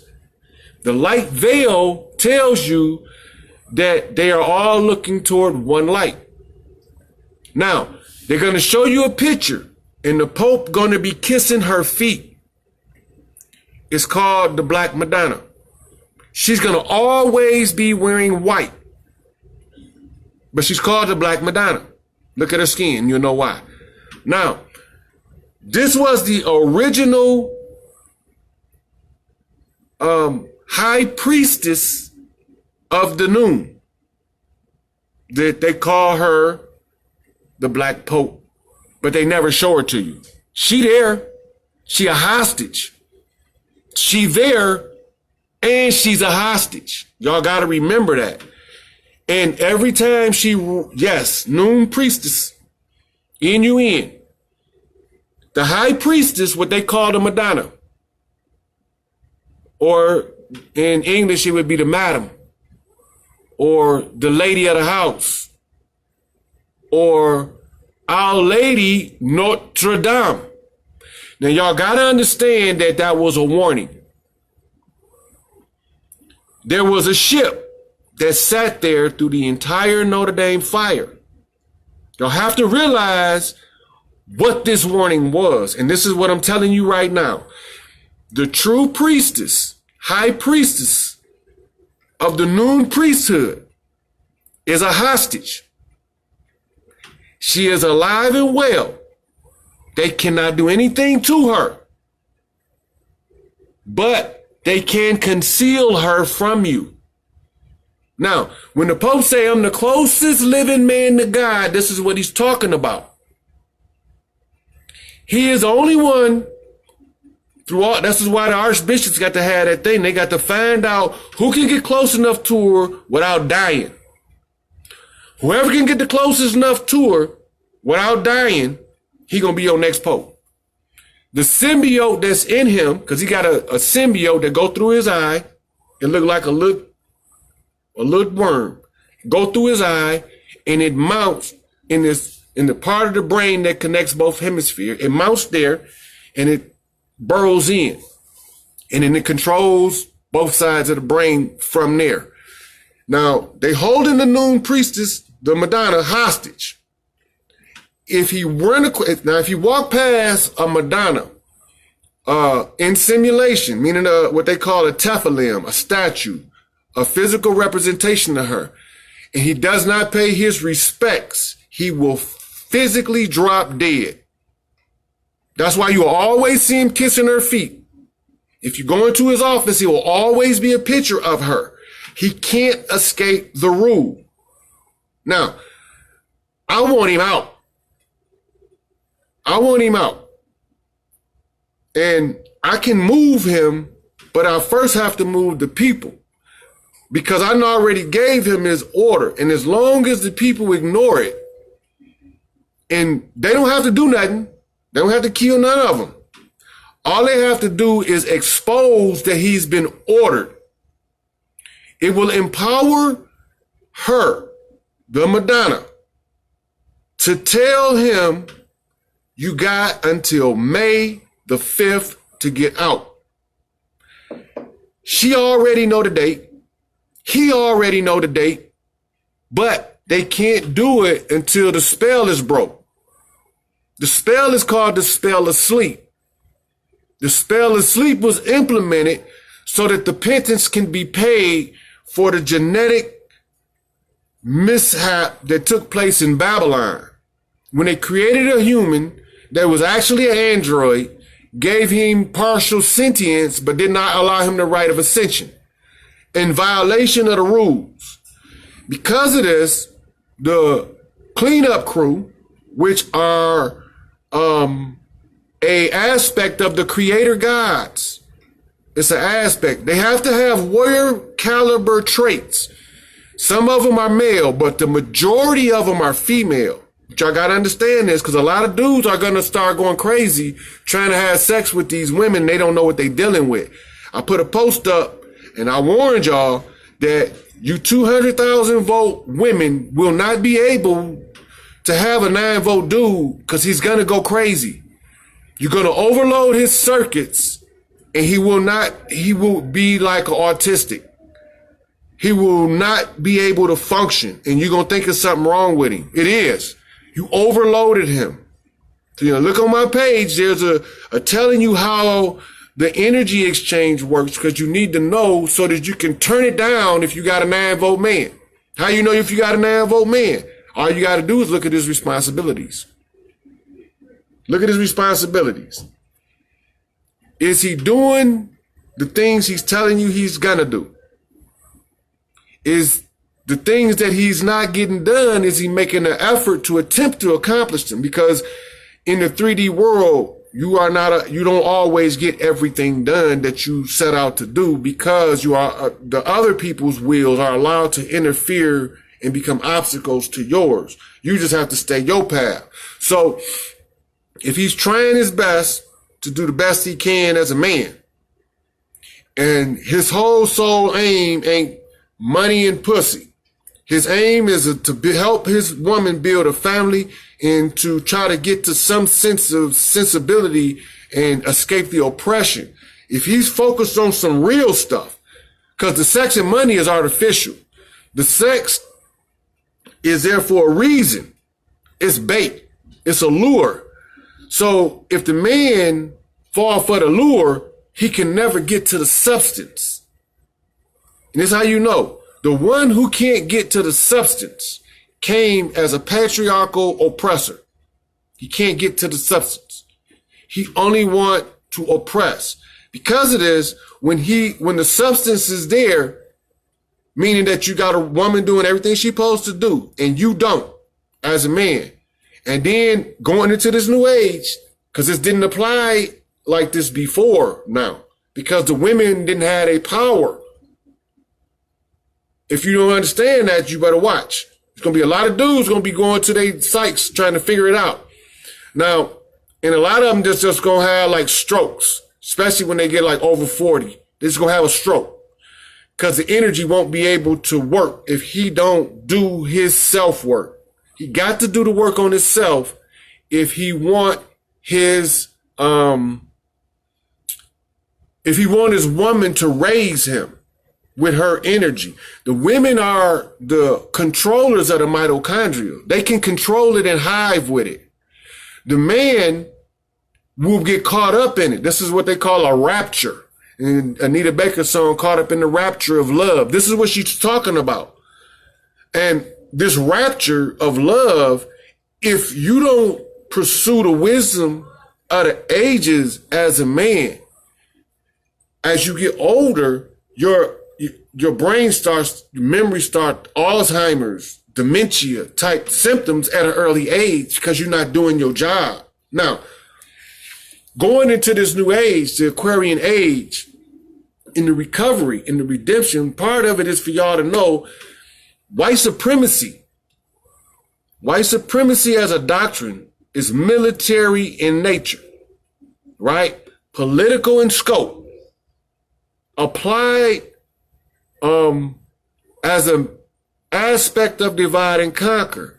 On the field, what it looks like is caste, superiority, complexity. The lighter, the better, the darker, the worse. The Dravidians is in the same spot in India. The Ainu in Japan is in the same spot. And you look around the world and it look like everywhere you got dark skin, woolly hair people, they're oppressed. They're not oppressed no more. The only thing got them oppressed now is their own conditioning of their less than God self. Now, that means that there is no more of those people. That don't mean you won't have no more birth defects though, because those are going to be residuals as the gene. They're going to fade over time. The birth defect's going to fade over time. And it's not going to all clean up in one day. Because the wrath of the woman is a thing of beauty. The wrath of the man is a thing of destruction. And I'm going to show you what I'm talking about. if you want to know who is behind a disaster, right? Is it a ruler God or a creator God? I told some of the sisters this yesterday. When it's a creator God, which is a feminine God, is destroying. It's like an ice princess, turning everything into this beautiful Iceland. But you can't survive if you don't know how to survive in the ice. But it's so beautiful to look at. But when it came, it destroyed everything in its way. When you see a tornado coming and it's sent by a creator feminine aspect, you see all these beautiful blues and purples and grays as those roaring black, as the background of those roaring black clouds that's coming in as your tornado or hurricane. You'll see it. It's going to be so pretty, but don't stay there. Don't get caught in that beauty, because that's going to be the wrath to follow. Now, you'll see the wrath, but it's going to be encased with the beauty. This is how the creator feminine gods destroy. They do it with flair and beauty. Now, watch how the masculine god do it. When a tornado coming from a ruler god, the ruler god's job is to not let stuff get so out of control, good or bad, don't matter, that the creator gods can't balance it back out. Right? He can let it get a little bit bad, and he can let it get a little bit good, but he can't let it get too good, and he can't let it get too bad. But he can't let it balance. And this is why your scales of justice in every court in this country is off balance. And this is why your lady justice in every court in this country has on the blindfold. And this is why your lady of justice in every court has her sword of truth hidden behind her back. It's the concealed truth. It's all there. It's right in front of our face. And so the ruler God, using this divide and conquer, you see it first in the story of the Tower of Babel. They had to give you a frame of reference to understand the method. The divide and conquer is one of Enlil's favorite strategies of conquest because it worked so well. It worked so well. Even white people, the French be falling out with the Italians, the Serbs with the Croats, the same way that the Hutus and the Tutsis and the Wolof and the whoever, it's the same thing. It's divide and conquer, the same strategy from the same person. Enlil's strategy, I'm telling y'all who behind it. Enlil laid down the strategy. Enki bred the wrong people. And Anu got caught trying to come down here and settle the conflict between the Egyptian gods that was keeping the earth balanced and just, and these Babylonian gods who was bringing in the discord. Genetically, you see it as a reptilian Rh negative and a mammalian Rh positive, right? And then you see your ABO grouping, right? Your ABO grouping of bloods, your A blood group, your B blood group, your O blood group, your AB, your BO, your AO. So they all crisscross. This is the genetics. This is all based on genetics. Now, when you look at it, now it's starting to make sense, because some women, you can tell if they're reptilian because they cannot give what you call a vaginal birth, because she's got something called closed hips. That's a reptilian trait, right? When the reptilian was crossed with the mammal, the ones who kept the strongest reptilian trait, their hips fused early, like at puberty. Whereas those girls that had the mammalian trait, their hips expanded. So then you see that curve, right? But in the reptile, that straight up and down, no hips, because her hips is closed. And so you hear a legend in the black community, when they see a girl with wide hips, they say them are baby bearing hips, right? But when you see a chick that had narrow hips, you're like, ooh, she gonna catch it when she have a baby. And this is what they're talking about, so you can understand what's taking place in this genetic cleanup. So the women that can't give birth vaginally are predisposed to certain traits of selfishness, and they are not really receptive of parenting mammals. They're only receptive to parenting to a reptile. Now, if they have to choose between they both of them can be their child. They can have a reptile child and a mammal child. How do you know which one she is? If she has a mammal child, she's gonna say she love him. She's gonna talk about how much he means to her and all of that shit. But he will never have the same value to her as the reptile. You got to keep this in mind. Now, when the female produced the mammal child, she's going to do everything she can to use him for everything she can. But she will not do that same to the reptile child. The reptile child will be exalted in her mind, and it'll be so obvious to the onlooker, but it'll never occur to her. It'll never cross her mind, and she will never see it. Everybody else will see it. Everybody. And they'll talk about it behind her back. But they will never tell her, you favor that child over that one. Why does this child know how to read at 3?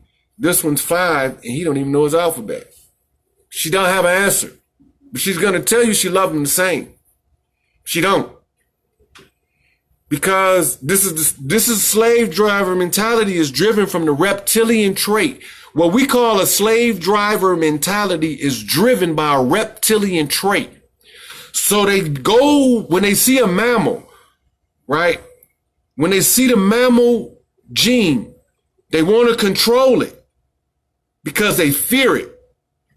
They have to control it. And they want to use it as a shield to always try to protect them from the rest of the mammals. Because the reptilians' reign is over, they start to panic in the subconscious capacity. And so now when you only got to go back 150, go back to the beginning of the camera and look at the pictures of the nude humans across all races up till now. You will actually see the last mile of the way. You'll see it. Now, we go back to the slave trade and what they call Emancipation Proclamation. What y'all don't know about that is Emancipation Proclamation didn't free anything or anyone. It does not even mean that. To proclaim something means to say it out loud. To emancipate something is meaning that even though you are incompetent, I'm going to let you walk around like you are. If it was really slavery and they was really freeing slaves, there would have never been a proclamation or a declaration.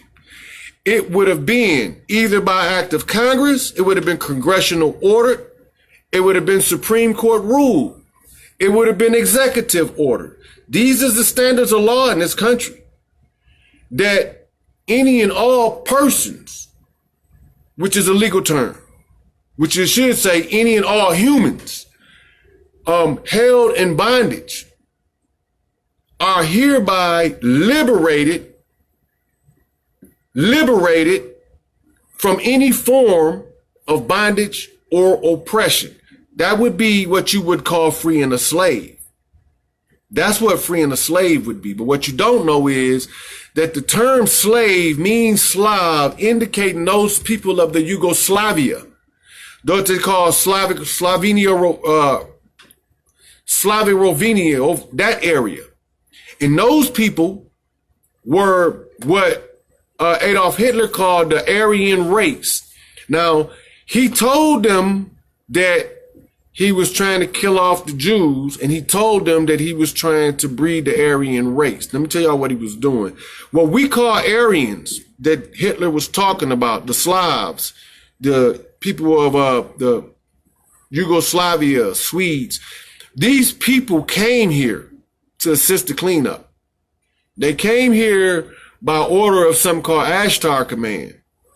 Then you had another group that had both dark-skinned and light-skinned travelers, and they called the Procyones, from the place of Procyon. And they came in to assist with the cleanup. So when you see all of the people all of the demons that Solomon is commissioning to build his temple, the temple of man, it's the genetic cleanup. You will find that they all have a different role, a different job, a different part of the cleanup. They're going to tell you what genetic defect is there. That's that demon, what they call a demon, one of the demons, the spirits that Solomon is controlling, is the out of order signature of the DNA. And so this codon has to have a ruler. So then they ask him, what angel restricts you? The angel that he speak of is, it's not really a being outside of itself. He's talking about what ray of light would heal this defect. So that the angel has to tell him, or the demon has to tell him what angel or what order. You gotta keep the man, order is very necessary. Order. So what order of angel are you under? The order or the restriction or the rule come from this angel. It tells you right there in the judgments of Solomon why he's commissioning them to build the temple. All right, now, this genetic cleanup and this genetic mess, you can see when you look at the annals of the American so-called slaves, you'll see that they were, the slave master was raping the women, making babies by them, raping the babies, making more babies by them. Now, this is the most vile thing. If you would have went to Africa at that time and tried to get Africans to do that, they would have never did it. The moral code and the moral standard was to how the Africans wouldn't have did that.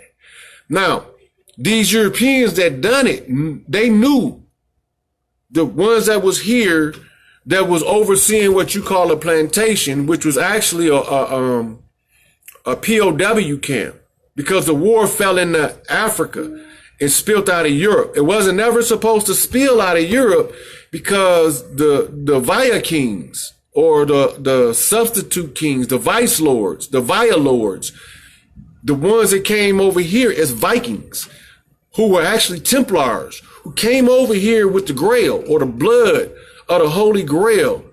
When they came over here, this part of the world was supposed to be off limits. And this is when the world is flat and you're going to sail off the end of the earth came from. There was the story told to keep the European from ever crossing the water, because this over here was for the last mile of the way, the greatest part of the cleanup. But remember, we're talking about a people that's clairvoyant. So for surety, your children will be afflicted in a foreign land for 400 years. So they had to be clairvoyant to see that. They seen the future. And so the ruler gods that came over here, and Enlil came first. And he was trying to catch Scotta. Now, the Scots know who I'm talking about. When you get to the American South and you read about Maman Bridget is, they call her Mother Bridget. In the voodoo culture, nobody knows where this white woman come from and what she doing there. All they know is she Irish. They don't know nothing else about her. And she's married to Beryl LaCroix. Well, this is your remembrance of a Loa, or a ancestral force or spirit. It's called the Loa in Africa. This Loa that they call Maman Bridget is the redhead princess who would give birth to the son, who would be the patron saint of the mixed seed, the orphan of all nature. Now, in Greece, he was called Orpheus. And all this stuff is easy to look up. It's none of this stuff that I'm saying difficult to find. And as I'm laying it out, you see. So he was called Orpheus. And he was to look over the children. Now notice, Orpheus, when you put an N on it, Morpheus, meaning one who transforms, a shapeshifter. Keep that in mind. Now, I'm going to leave that alone because I got to get back to the Catholic Church. The Pope sitting in the place of the Madonna. We sitting here acting like he not. He's in drag. Now, I got to point that out. In Egypt, men wore loincloths for a purpose, a ritualistic purpose. And it was a reminder of the role of the creator women gods. And so they wore it and they call it an apron, but it's a loincloth. And it was a reminder of what took place. All right. So this is all about the future generations, which is now, being able to look back into the history books and say, this is what happened. Everybody not going to be able to do it because of the way that it's broke up, spread out, misinformation, disinformation. So anybody that aspired to do it have to go through a process of what they call raised and passed. This is why your Bible is broke up into books, chapters, and verses, because this is not a book for public dissemination. Anytime you see a book that's broke up into books, chapters, and verses in one text, it's not for everybody. It's what you call an initiation rite. Any society you go in, they're going to have initiation rites and ranks of initiation. So your Bible was that. Now, you don't have to go back very far just to right before Martin Luther became the Protestant. And you'll realize that everybody was not allowed to have a Bible, only the priests. Only the priest was allowed to have a Bible. Martin Luther rebelled partially because everybody couldn't have a Bible. Now, in the early 1900s, you get a story written by Khalil Gibran called John the Madman, where John the Madman was just happened to be a little quiet farmer who had his own Bible. And he was using that to express how the church oppressed people and kept them out of having their own access to the divine. But anyway, so when Constantine put the Pope in power, now notice, they use a verse out of the New Testament as the commission of the Pope. And it said to Peter, now this is supposed to be Christ talking, on this rock I build my house. Now the Catholic Church say that's Peter being told, because rock and Peter is supposed to be the same word. But Peter is the Greek word for father, which is Peter is pater, which is father, which is why they called our Catholic priest father after Peter. Now what did Peter do? What did Peter do? Peter denied the Christ 3 times before the rooster crowed. What does that mean? Judaism, the Father denied her. Christianity, the Father denied her. Islam, the Father denied her. This is the dawning of the new day where the rooster crowed. And the Father has denied her through all of the 3 monotheistic doctrines. Though she has been present the whole time, he has written her out of the Old Testament, and he turned her into a ghost in the New Testament, and he has totally subjugated her and completely veiled her in the Quran. 3 times before the rooster crow. The truth gonna come out, and we gonna know that the queen of heaven and earth is only one. So I don't care which one of you roosters want to crow. I'm gonna set the record straight. So the punishment came in the holy drama, which is the war horse and set. It is a court case. It's an adjudication. That's what it is. It is a resolution of a transgression. Now notice you see in the story, there's Osiris, Isis, and Horus, the father, the mother, and the son. Now, in Sumeria, in Babylon, you had Anu, Enki, and Enlil. So you have two different families, right? Now, because the smear campaign, a lot of people believe